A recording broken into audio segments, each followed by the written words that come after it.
Hi, this is Gwen Fisher with Environmental and Occupational Health 6639, the Occupational Health Psychology course, Improving Health and Well-Being at Work. This is the Introduction to Occupational Health Psychology, Module 6.1. Now that we're finally in week 6 of the course, we're getting around to talking about what this whole course is about, occupational health psychology. Everything that we've discussed in the course prior to this, and just to reiterate, it was an introduction to total worker health more broadly, as well as discussing basic aspects of industrial organizational psychology, including work motivation, leadership, and job attitudes. Now we're going to put all those pieces together as that serves a foundation for occupational health psychology.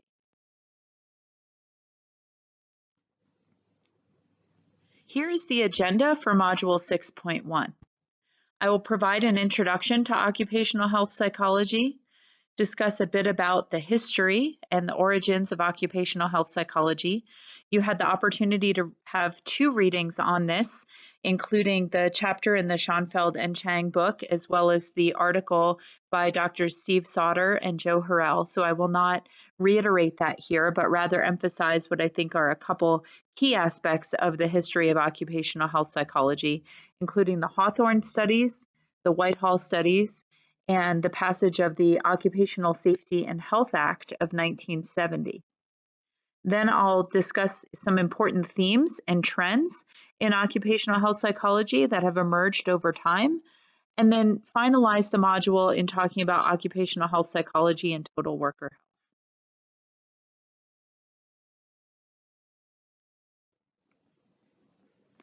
Here are the learning objectives for Module 6.1. By the completion of this module, you should understand and explain the history of occupational health psychology, including specific individuals and events, understand the interdisciplinary nature of occupational health psychology and how it blends various aspects of psychology, public health, epidemiology, and so forth. You should be able to explain what the Occupational Safety and Health Act of 1970 was, as well as the role of NIOSH in shaping the field of occupational health psychology. I hope you will be able to identify current trends and themes in the field of OHP, and then both consider and explain how the origins of the field paved the way for total worker health, which is our current focus. So what is occupational health psychology? According to NIOSH, occupational health psychology is the application of psychology, which is the study of the mind and behavior, to improving the quality of work life and to protecting and promoting the safety, health, and well-being of workers. Another way to think about occupational health psychology, at least from the standpoint of industrial organizational psychology, which is my field and where I'm coming from in approaching this, is that OHP expands what we typically study in industrial organizational psychology to now include worker health and well-being as criteria and aspects of work that we're focused on. So in industrial organizational psychology, we often focus on job performance and job attitudes and what's happening within the work environment as it relates to work and productivity. And now OHP adds an important component by focusing on the worker health and well-being aspects of that. In addition to how it overlaps with industrial organizational psychology, OHP expands public health and other aspects of occupational health to consider the science and practice of psychology. In other words, we have the opportunity to layer what we know about psychology and the mind and behavior, people's beliefs, attitudes, motivation, and so forth, and what implications that has for improving occupational health more broadly. This slide is a Venn diagram that depicts my take on how occupational health psychology overlaps with some other areas, including industrial organizational psychology, human factors, which is focused on human-machine interactions and design components, as well as things like ergonomics, public health, which includes epidemiology and many other aspects and important aspects of community and behavioral health, as well as occupational health more broadly, and other fields such as industrial hygiene, health physics, occupational health nursing, and many other fields of occupational health. So OHP overlaps with all of these things. Now I'd like to move on and talk about just a few brief historical notes. Once again, my goal in talking about the history of OHP is not to reiterate or rehash what has already been explained in the readings that are in both the textbook as well as the 2017 article by Sauter and Harrell, but rather I'll just focus on a few brief things.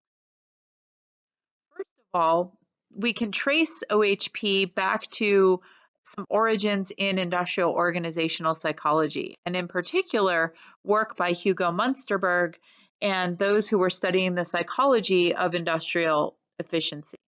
Back in the early 1900s, we had in the late 1800s and early 1900s was the Industrial Revolution.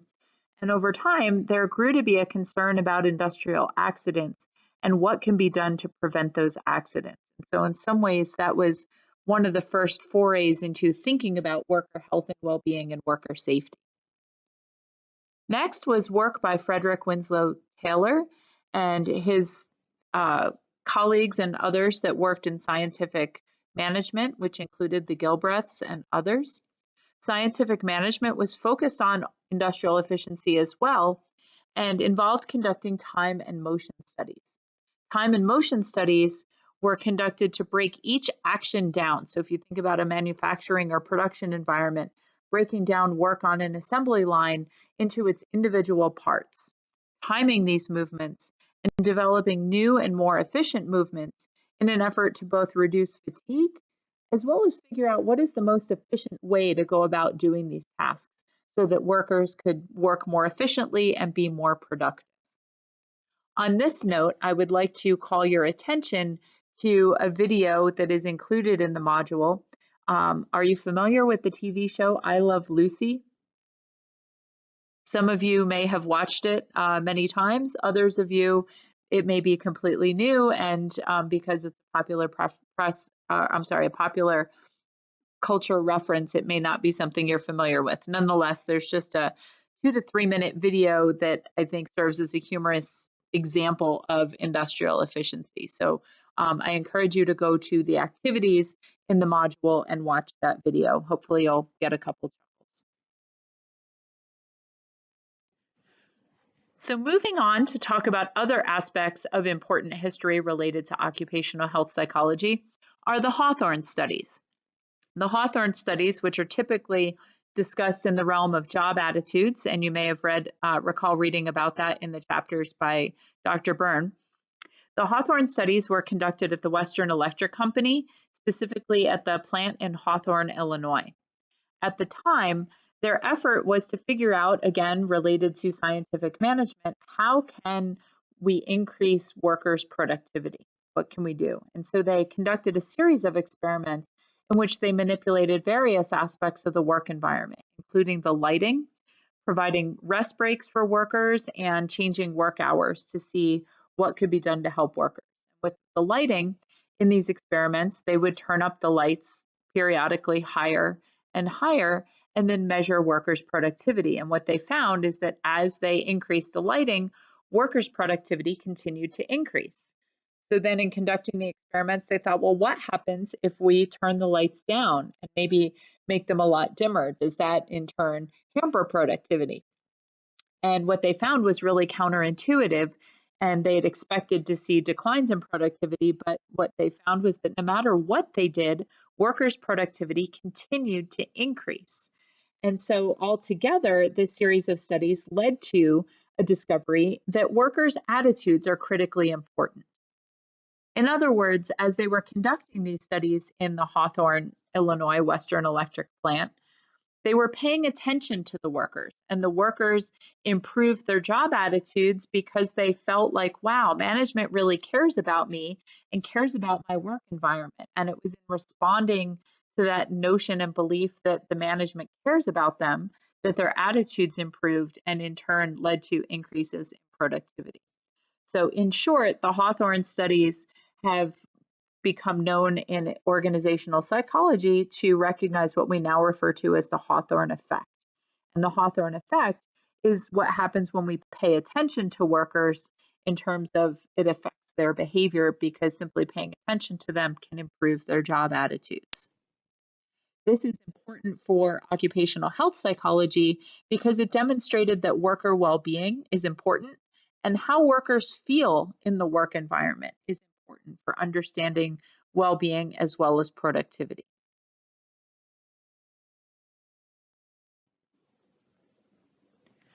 Another key aspect of history related to occupational health psychology are the Whitehall studies. You may be familiar with the Whitehall studies from epidemiology. It was a series of cohort studies that began in 1967 in Britain. This research was led by Sir Michael Marmot, who, when you go to watch the videos about unnatural causes, you will actually get to see him speak. This series of epidemiological studies was conducted specifically among two cohorts. The first, the Whitehall Study 1, was conducted among a little bit more than 18,000 male British civil servants who were between the ages of 20 to 64, and they were studied from 1967 and followed for 10 years until 1977. Later on, a second cohort was studied. The first study was criticized a little bit because it only included males. The second one was comprised of a sample that was 2/3 male and 1/3 female, and included individuals between the ages of 35 to 55. They were studied from 1985 to 1988. The second Whitehall study, taken together, both sets of Whitehall studies investigated social determinants of health. And what they sought to do was understand how is cardiovascular disease prevalence related to mortality, and what are the factors that predict cardiovascular disease prevalence and mortality.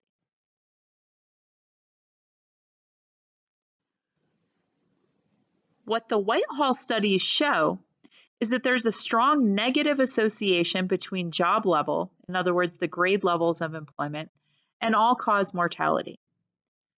In other words, the lower the job level or grade, the higher the likelihood or risk of mortality. On the other hand, the higher the job level or grade, the lower the risk of all-cause mortality. In other words, what these studies demonstrated, and it's really quite important, is that men who were employed in jobs in the lowest grades, such as those who were in roles like those of being messengers or doorkeepers, had a mortality rate that was 3 times higher than men in the highest grade, such as administrators. Similar findings were found in the Whitehall 2 study, which also included women. And across all of this, what we find is that there are really important social determinants of health, and that our social environment and our social class is predictive of our physical health, including cardiovascular disease and mortality. More about this issue and social determinants of health is discussed in the Unnatural Causes documentary, which you will have the opportunity to watch a portion of later on in this module. Another important part of history related to occupational health psychology is the Occupational Safety and Health Act, which was passed in 1970. This represents a pinnacle point in the history of OHP because it finally established a federal law that was enacted to govern as well as regulate occupational safety and health in the United States. As you may know, in many respects, we lag behind our contemporaries who are in Europe, especially in Scandinavian countries and others, with regard to how they practice occupational health and well-being. Nonetheless, this law established the Occupational Safety and Health Administration, known as OSHA, as well as the National Institute for Occupational Safety and Health, known as NIOSH. OSHA and NIOSH are two distinct entities. OSHA is part of the Department of Labor and has at its goal the notion of regulation. OSHA sets and enforces workplace health and safety standards, whereas NIOSH is an independent research institute. It's part of the Department of Health and Human Services and the Centers for Disease Control. So those who come in to investigate OSHA regulations and whether companies are adhering to OSHA standards is very different from what NIOSH is doing.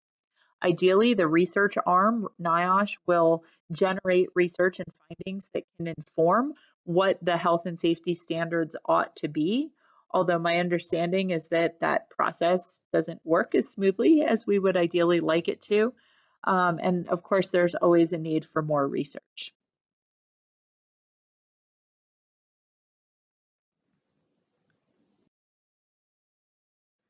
So what is NIOSH? NIOSH is a federal agency in the Centers for Disease Control, as I just established, whose goal is to conduct research focusing on ways to reduce work-related illnesses and injuries, as well as to promote safe as well as healthy workplaces through interventions, recommendations, and capacity building. Increasingly, there's a focus not only on research, but on translation and taking research to practice and implementing what we know from the research in real-world organizations. Additionally, NIOSH has a goal of enhancing global workplace safety and health and developing and strengthening international collaborations. Once again, it's absolutely critical to indicate and remind you that NIOSH is not a regulatory agency. That's OSHA. Next, I'll talk about some themes and trends regarding occupational health psychology. Here are some important themes and trends. Occupational health psychology began with a focus on work-related stress, including the identification of different causes or sources of stress that we will refer to as stressors, as well as what are the outcomes of stress and what happens as a result of stress. An example of the focus on stress and occupational health psychology is that when I was in graduate school in the mid to late 1990s, I took a focus or a specialty in occupational stress and health. And at the time, it wasn't even called occupational health psychology. It was referred to as occupational stress and health, and focusing on what are the stressors and what are the health outcomes or impacts of those stressors. In Module 7 and beyond, we will be talking a lot about theories and models of work-related stress, as well as going through a series of research and practical issues related to identifying and treating different sources of workplace stress. In addition to the focus on stress as a common theme or trend, is that beginning in the late 1990s, the development and growth of positive psychology took place. Positive psychology focuses on individuals' strengths as well as their positive functioning and looks at issues like happiness and meaning and how people find meaning and purpose in their life. Positive psychology is said to have really begun and gotten a foothold in the late 1990s, around 1998. And occupational health psychology evolved in concert with positive psychology and over time has developed a focus not just on the negative stuff in the work environment like stress, but also the positive aspects of the work environment such as worker well-being.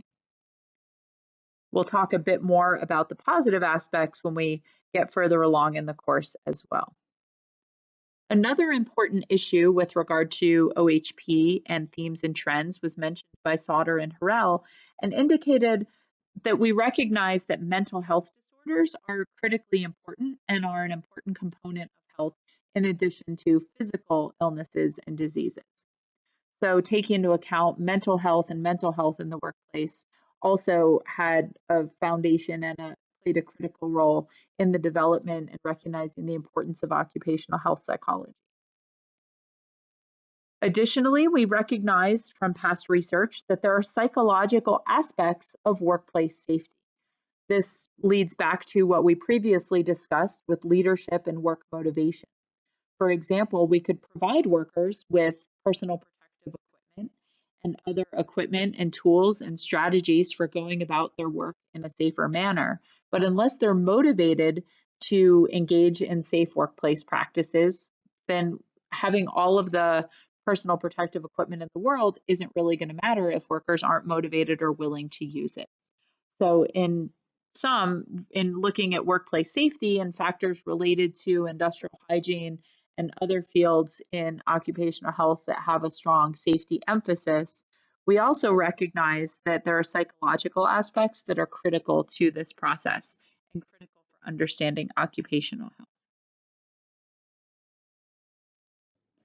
Additional trends beyond focusing on workplace safety is also total worker health, and now a movement toward integrating health protection as well as health promotion in the workplace. And what we know is that in order to effectively protect and promote health, we rely upon leadership and work motivation.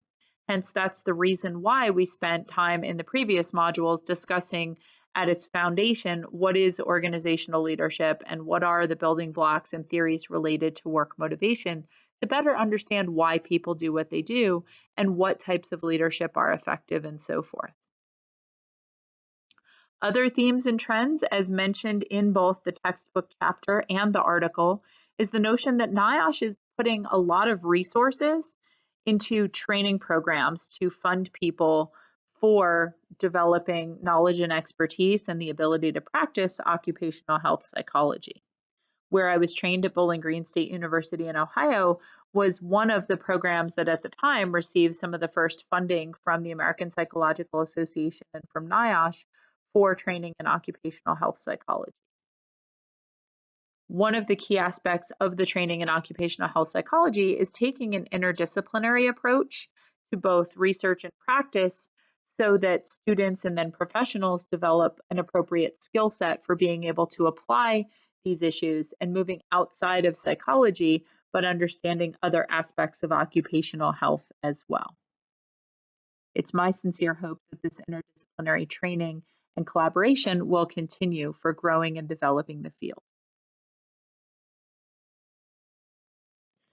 Next, in Module 6.2, I will provide just a brief commentary and introduction to the video on unnatural causes so that you can better understand how this video is situated within Module 6 and why I've, one, included it in the course, and two, why in the introduction to occupational health psychology. And then after Module 6, you will move on to Module 7, in which we will talk much more about theories of work-related stress. Thank you for your time and attention.